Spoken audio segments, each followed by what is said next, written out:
নমস্কার বন্ধুরা, স্বাদে গন্ধে ভরপুরে সবাইকে স্বাগত। ছোটবেলায় মা বলতো মাছের মাথা খেলে বুদ্ধি বাড়ে।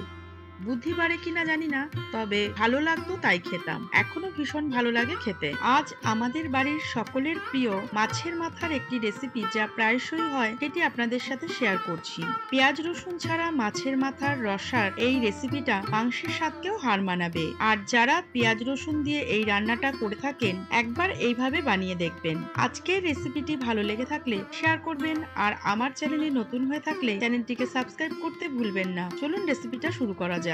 মাছের মাথার রসা রান্না করার জন্য এখানে প্রথমেই তিনটে বেশ বড় সাইজের কাতলা মাছের মাথা অর্ধেক করে কেটে নিয়ে পরিষ্কার করে ধুয়ে নিয়েছি। এবার মাছের মাথাগুলোকে স্বাদমতো লবণ ও 1 চামচ হলুদ গুঁড়ো দিয়ে ভালো করে মাখিয়ে 10 থেকে 15 মিনিট মতো রেখে দেব। দুটো মিডিয়াম সাইজের আলু নিয়ে সেটাকে খোসা ছাড়িয়ে বেশ বড় ডুমো ডুমো টুকরো করে কেটে ধুয়ে নিয়েছি।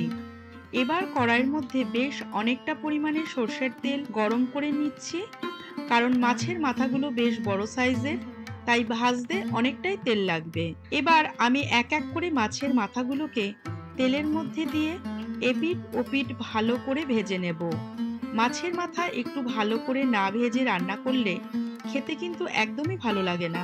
এই রান্নাটা বাটা মশলা দিয়ে করলেই ভালো হয়, তবে সব সময় হয়ে ওঠে না মশলা বেটে নেওয়ার। তাই আমি যেভাবে আজকে করছি এইভাবে করলে অনেকটা বাটা মশলারই স্বাদ আসবে রান্নাতে। মিক্সির জারের মধ্যে নিচ্ছি বড় চামচের 1 চামচ জিরে গুঁড়ো, 1.5 চামচ ধনে গুঁড়ো, ছোট চামচের 1 চামচ লাল লঙ্কার গুঁড়ো, 4টে কাঁচা লঙ্কা, হাফ ইঞ্চি মতো আদা পাতলা টুকরো করে কাটা, একটা ছোট টমেটো, আর সামান্য পরিমাণে জল দিয়ে মশলাগুলোকে মিনিট 5 ভিজিয়ে রাখবো। এইদিকে মাছের মাথাগুলো সব ভাজা হয়ে গিয়েছে।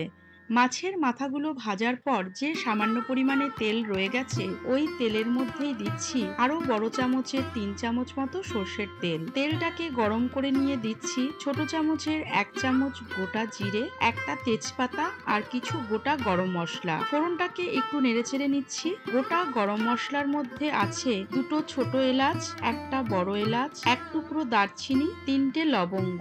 দিচ্ছি কেটে রাখা আলুগুলো। সামান্য পরিমাণে লবণ দিয়ে আলুগুলোকে খুব ভালো করে ভেজে নেব।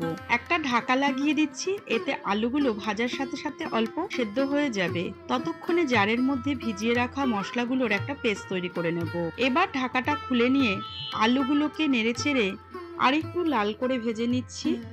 দিচ্ছি বেটে রাখা মশলাটা, আর মশলার বাটিটা ধুয়ে একটু জল দিয়ে দিলাম। এবার মশলাটাকে অল্প কষিয়ে নিয়ে দিচ্ছি ছোট চামচের 1 চামচ হলুদ গুঁড়ো, স্বাদ মতো লবণ, আর বড় চামচের হাফ চামচ কাশ্মীরি লঙ্কার গুঁড়ো। আবারও অল্প একটু জলের ছেটা দিয়ে মশলাটাকে খুব ভালো করে কষিয়ে নিচ্ছি, যতক্ষণ না মশলা থেকে কাঁচা গন্ধটা চলে গিয়ে তেল ছাড়তে শুরু করছে। মশলার সঙ্গে একটা টমেটো বেটে দিয়েছিলাম, আরও একটা বড় সাইজের টমেটো বড় বড় টুকরো করে কেটে দিয়ে দিলাম। এই টমেটোটা খুব একটা গলে যাবে না, একটু আস্তে আস্তেই থাকবে। আর দিচ্ছি 1 মুঠো মতো কড়াইশুঁটি। এটা একেবারেই অপশনাল। মশলার সঙ্গে আলুটাও কষে গিয়ে প্রায় 80% মতো সেদ্ধ হয়ে গিয়েছে। এবার দিয়ে দিচ্ছি প্রয়োজন মতো গরম জল। আমি এখানে 2 গ্লাস মতো গরম জল দিয়েছি। এবার একটা ঢাকা লাগিয়ে আলুটা সেদ্ধ হওয়া পর্যন্ত অপেক্ষা করব। মিনিট 2 পর ঢাকাটা খুলে নিয়ে দিচ্ছি ভেজে রাখা মাছের মাথাগুলো। মাছের মাথাগুলোকে দিয়ে আরও মিনিট 2 ঝোলের সঙ্গে একটু ফুটিয়ে নেব, যাতে ঝোলটা মাছের মাথার মধ্যে ঢুকে যায়। এবার গ্যাসের ফ্লেমটা অফ করে দিয়ে দিচ্ছি 1 মুঠো মতো ধনেপাতা কুচি, হাফ চামচ গরম মশলা, 1 চামচ মতো ঘি। কিছুক্ষণ একটু ঢাকা দিয়ে রেখে দেব, তারপর পরিবেশন করব। যারা পেঁয়াজ রসুন খেতে পছন্দ করেন না, আর যারা করেন তারাও একবার এইভাবে মাছের মাথার রসা রান্না করে দেখতে পারেন। আশা করি আপনাদের ভালো লাগবে। আবারও ফিরে আসবো এইরকম অন্য কোনো রেসিপি নিয়ে।